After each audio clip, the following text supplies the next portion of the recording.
आइए हाथ उठाकर दुआ करते हैं कि या अल्लाह इंसाफ फराम कर।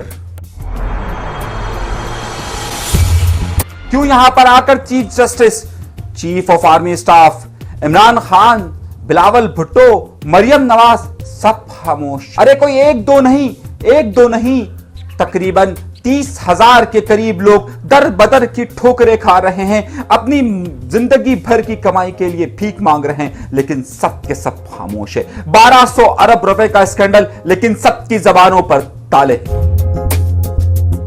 अपने प्रोग्राम का बाकायदा आगाज करते हैं अपने रब के शुक्र से कि जिसने मुझे देखने के लिए आंखें, सुनने के लिए कान, सोचने के लिए दिमाग और सबसे बढ़कर ये कि बोलने के लिए जबान अता की है।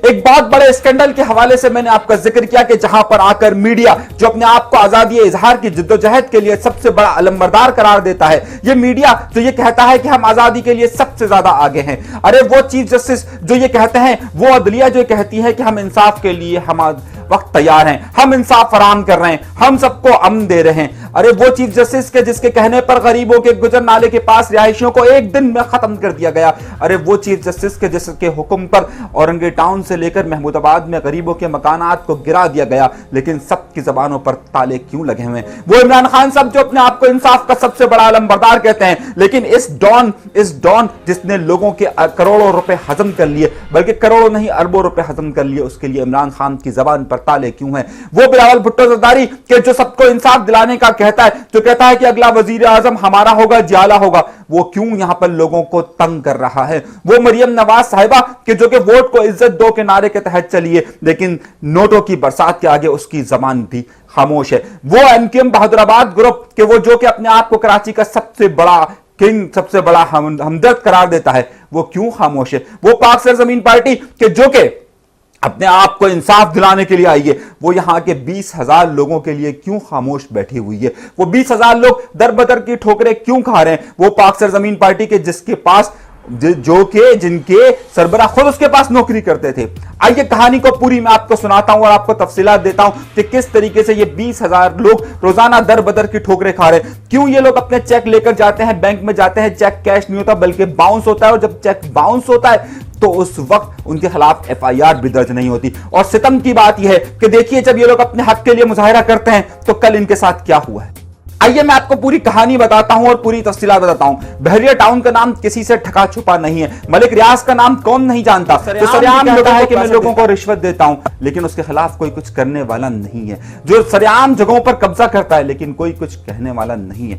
आखिर हुआ क्या है, आइए पसे मंजर में आपको बताता हूं और उसके बाद सारी तफसीलात आपको बताता हूं। कराची में बहरिया टाउन लॉन्च होने से के साथ ही एक बहुत बड़ा स्कैंडल सामने आना शुरू हो गया। इन लोगों ने अभी बहरिया टाउन की जगह का अनाउंस नहीं किया था, लेकिन 200 रुपए का फॉर्म 1500 से 15,000 रुपए में बिका और उसके बाद लोगों से 1 लाख रुपया वसूल किया गया कि आइए आपकी दरख्वास्त के साथ 1 लाख रुपया जमा करवाइए। उसमें अरबों रुपया कमाया गया और उसके बाद फिर इनको कहा गया कि अब आपको अलॉट किया जा रहा है, उसके लिए पैसे दिए गए। सारी बातें अलग, सब कुछ आपके सामने मौजूद है, लेकिन मैं एक अहम इनकशाफात आपके सामने रखना चाहता हूं। मैं चाहता हूं कि यह प्रोग्राम आप पूरा देखिए और जरूर देखिए ताकि आपको पता चल सके कि आप इन लोगों की मार्केटिंग के फ्रॉड में ना आ सके।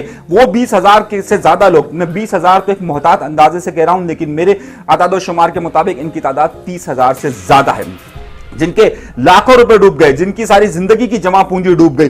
किस तरीके से डूबी है आइए मैं आपको बताता हूं। सिर्फ मैं 2 केसेस आपको बताता हूं और उसके बाद आपके सामने सारी सूरत हाल आ जाएगी। सन 2016 में बहरिया टाउन ने अपने बहरिया टाउन कराची के अंदर बहरिया स्पोर्ट्स के नाम से एक और ब्लॉक का अनाउंसमेंट किया। उस ब्लॉक के अंदर इन्होंने तकरीबन 20,000 के करीब प्लॉट्स रखे, जिसके अंदर 250 से लेकर 500 और 1000 गज के प्लॉट शामिल थे। लोगों ने यह समझा कि बहरिया टाउन क्योंकि बहुत ज्यादा ईमानदार है और वो इस धोखेवर आ गए, कुछ लालच की बुनियाद पर आ गए और कुछ ने यह सोचा कि अगर अपनी सारी जिंदगी की जमा पूंजी इस जगह पर लगा दी जाए तो हो सकता है कि हमारे बच्चों का मुस्तकबिल बन सके। इन 20,000 लोगों ने वहां पर अपने प्लॉट लिए और प्लॉट में यहां पर इन्होंने तकरीबन किस्तें 50 लाख से ज्यादा रुपए की किस्त अदा कर दी गई। बाद में यह पता चला कि ये तमाम के तमाम जो है वो प्लॉट इनको दिए ही नहीं गए। तकरीबन 55% लोग तकरीबन 11,000 के करीब लोग ऐसे हैं कि जिनको यहां पर प्लॉट मिले ही नहीं और उनके 52 लाख रुपए फंस गए। अब ये तो थे वो लोग के जिन्होंने वहां पर बहरिया स्पोर्ट्स के अंदर पैसे दिए। अब मैं आपको सारी कहानी आगे चलकर बताता हूं। उसके बाद सन सन 2017 में इन्होंने बहरिया पैराडाइज यानी बहरिया जन्नत के नाम से एक स्कीम शुरू की और वहां पर तकरीबन एक बार फिर 20,000 के करीब प्लॉट्स का अनाउंसमेंट किया।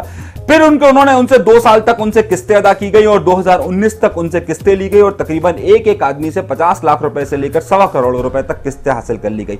इसमें ज्यादातर लोग कराची के शहरी हैं और ज्यादातर लोग ओवरसीज हैं और ओवरसीज भी वो लोग जो कराची के ही शहरी हैं, जो बाहर रहते हैं लेकिन कराची के शहरी हैं। इनको 2 साल बाद यह कहा गया कि जनाब अब आपको प्लॉट जो है वो आउट हो गए, यानी ये हमारी बाउंड्री है और इसके बाद आपको प्लॉट्स नहीं है। लेकिन हैरत अंगेज तौर पर उस बाउंड्री बनाने के बाद बाहर जो जहां पर बहरिया स्पोर्ट्स की जगह या बहरिया पैराडाइज की जगह थी, वहां पर तामीरात का सिलसिला अभी भी बहरिया टाउन का जारी है।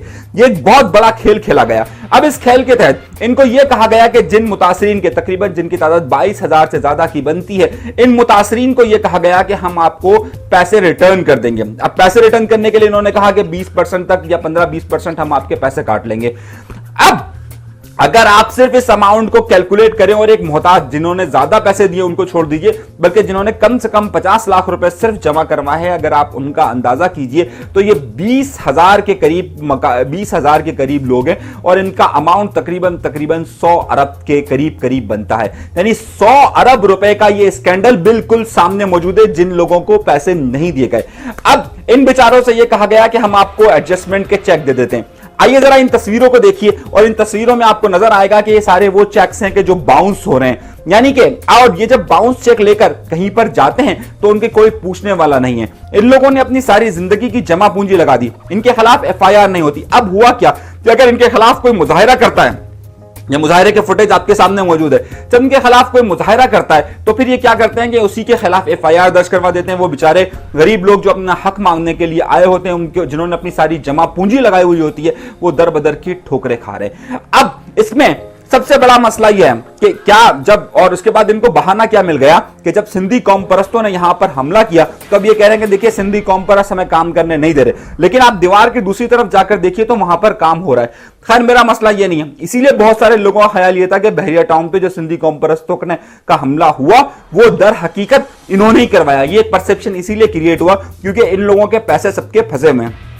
अब बहरिया टाउन इतना बड़ा स्कैंडल है लेकिन अदालत इसके हवाले से कुछ भी करने के लिए तैयार नहीं है। 2 साल से ये 100 अरब लेने के लिए कराची के ओवरसीज पाकिस्तानीज तमाम लोग दर बदर की ठोकरें खा रहे हैं। जब कभी भी ये एक इनके दफ्तर जाते हैं तो इनको एक नया ड्रामा दे दिया जाता है। इनसे कहा गया कि हम आपको पैसे रिटर्न कर देंगे, लेकिन वो पैसों में से भी पैसे काट कर रिटर्न करने की बात हुई, लेकिन उनको भी पैसे एडजस्ट करके नहीं दिए जा रहे हैं। ये चेक्स आपके सामने मौजूद है। इनसे ये कहा गया कि आप हमें, अगर आपने मिसाल के तौर पर 1 करोड़ रुपए की या 70 लाख रुपए की जगह खरीदी है, आपने 50 लाख रुपए दिए हुए हैं, तो ऐसा कीजिए कि आप 50 लाख हमें और दीजिए, हम आपकी जगह को किसी और जगह पर एडजस्ट कर देते हैं। ये एडजस्ट करने की जो जगह दे रहे हैं उस जगह की असल कीमत ही 60 लाख रुपए है, लेकिन उससे कीमत ले रहे हैं तकरीबन 1 करोड़ रुपया। अब लोग यहां पर फंसे हुए हैं। मुत्तहिदा कौमी मूवमेंट, तहरीक इंसाफ, पाक सरजमीन पार्टी के तो क्योंकि खुद मुस्तफा कमाल साहब वहां नौकरी कर चुके हैं, और पीपल्स पार्टी, तमाम सियासी जमातें यहां पर खामोश है। क्यों खामोश है? आपको मालूम है कि मलिक रियाज के मामलात इनके साथ क्या है। अगर दूसरी बात, तमाम मीडिया खामोश है। तमाम मीडिया को इश्तिहारात के साथ साथ इन बहरिया टाउन्स के अंदर जगहें दी गई हैं। तमाम एंकर्स खामोश है क्योंकि इन सबको जगहें वहां पर दी गई हैं। अब मामला यह है कि यहां पर बोलने के लिए ना मीडिया तैयार है, ना सियासी जमातें मौजूद है। अगर लोग चाहें तो किससे फरियाद करें? चीफ ऑफ आर्मी स्टाफ से फरियाद ये लोग कर चुके हैं, वजीर आजम से फरियाद कर चुके हैं। अदलिया इनके खिलाफ कोई कार्रवाई करने के लिए तैयार नहीं है, बल्कि अदलिया इनकी सिर्फ हाँ में हाँ मिला रही है। थानों में एफआईआर दर्ज है, लेकिन कोई इनकी बात सुनने के लिए तैयार नहीं है। ऐसी सूरत हाल में एक गंभीर सूरत हाल है। जमात इस्लामी ने एक कदम बढ़ा है और जमात इस्लामी इन लोगों की दरख्वास्त से लेकर इनको फंड करने की बात कर रही है, लेकिन किस हद तक कर सकेगी ये एक अलग मसला है। मगर लोग इल्तिजाएं कर रहे हैं। लोग यकीन नहीं मानेंगे, आप खुदा की कसम खा के कह रहा हूं मैं आपको, आप इस बात को आप यकीन नहीं मानेंगे। मेरे पास औरतें आई हैं जो मेरे ऑफिस में आई हैं, जो रो रही हैं, गिड़गिड़ा रही हैं कि हमारा पास तो सब कुछ चला गया। आप खुद बताइए कैसे हम इनकी मदद कैसे कर सकते हैं? देखिए मैं उन सहाफियों में से शामिल हूं कि जो जिस तरीके से हम 20 साल पहले सहाफत करते थे, आज भी ऐसे ही है। हम आज भी उसी स्कूटर में घूमते हैं। हमें इनसे कुछ नहीं चाहिए, ना हमने कभी किसी से लिया है, लेकिन इन औरतों की बात सुनने वाला, इन मजलूम औरतों की, इन खानदानों की जिन्होंने अपने बच्चों के मुस्तकबिल के लिए अपना सब कुछ करार दे दिया, लेकिन उसके लिए ताकतवर शख्स, आप आंखों में आंसू हैं लोगों के। लोग, मैं आपसे बयान नहीं कर सकता लोगों के क्या हालात हैं। मैं, यकीन मानिए, रोता रहा इनके हालात देख देख के। लेकिन कोई ये दर बदर की ठोकरें खा रहे हैं, कभी इसके दर पर, कभी उसके दर पर, कभी इसके दर पर।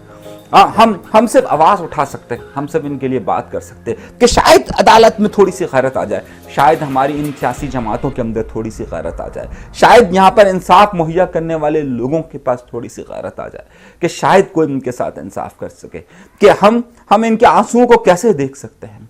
लेकिन खैर, हम शायद हो सके दुआ कीजिए कि या अल्लाह इन सबको इनका हक मिल जाए, शायद इन जालिमों से इनको निजात मिल जाए। आइए दुआ ही कर लीजिए, हम बात ही कर सकते हैं। लेकिन कोई इस ताकतवर डॉन के खिलाफ आवाज उठाने के लिए तैयार ही नहीं है।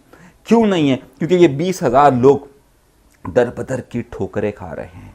हम सिर्फ यही कह सकते हैं, ये चेक्स देखिए, ये इतने बड़े सबूत हैं। अगर एक गरीब आदमी का चेक अगर बाउंस हो जाए तो उसके खिलाफ किस तरीके से FIR दर्ज हो जाती है। आप ये देखिए, ये 2 साल से आप जाकर देखिए तो सही कि लोग किस तरीके से इल्तिजाए, दरख्वास्तें, मिन्नत समाजतें कर रहे हैं। सिर्फ कहने का मकसद यह है कि ये एक इल्यूजन है, एक तिलिस्माती दुनिया दिखाई जाती है कि आपको पैसे मिलेंगे, आपको जगह मिलेगी, आपको सुकून मिलेगा, आपको आराम मिलेगा, लेकिन कुछ भी नहीं मिल रहा है। जिन लोगों को जगह मिल चुकी है वो खुश नसीब है, जिनको नहीं मिली वो बेचारे आपके और मेरी तरह से दर बदर की ठोकरें खा रहे हैं। ना मेरा प्लॉट है, ना मुझे चाहिए, सही है, लेकिन जिन लोगों का है उसके लिए अगर साहिब इक़्तिदार अगर कुछ नहीं कर सकते, उन लोगों को पैसे वापस नहीं करवा सकते, तो फिर देख लीजिए। चाइना कटिंग तो आपको बहुत बुरी लगती है, जहां पर गरीबों को घर दिए गए, 50,000 रुपए देकर लोगों को मकानात दिए गए, वो आपको बुरी लगी। लेकिन जहां पर जुल्म और बर्बरियत तो वो आपके नजर नहीं आता, वहां आप खामोश हैं। सिर्फ दुआ, इल्तिजा, दरख्वास्त और मज़ाहिमत और आवाज उठा सकता हूं। मैं आपके लिए बात कर सकता हूं, तो मैं सिर्फ बात कर सकता हूं। अगर आप समझते हैं कि मैं ठीक कह रहा हूं तो इस वीडियो को ज्यादा से ज्यादा शेयर कीजिए, ताकि इन लोगों को हक मिल सके। हमें इनसे कुछ नहीं चाहिए, इन लोगों को हक मिल सके कि जो लोग हैं। ज्यादा से ज्यादा कमेंट कीजिए, ज्यादा से ज्यादा शेयर कीजिए, ज्यादा से ज्यादा शेयर कीजिए। और इस ताकत के डॉन को, जो ये समझता है कि वो इसको कोई कुछ नहीं कह सकता, लेकिन पाकिस्तान की आवाम, कराची की आवाम इनको सब कुछ सबक सिखा सकती है। अपना बहुत ज्यादा ख्याल रखिएगा। अगर हो सके तो वीडियो को शेयर जरूर कीजिएगा, हो सके तो हमें सब्सक्राइब जरूर कीजिए, ताकि इन लोगों की आवाज आगे से ज्यादा से ज्यादा आगे पहुंच सके। अपना बहुत ज्यादा ख्याल रखिएगा, इस मिट्टी के लिए, अपने शहर के लिए, अपने मुल्क के लिए अपना बहुत ज्यादा ख्याल रखिए। अनीस मंसूरी को दीजिएगा इजाजत, अल्लाह ने के बाद।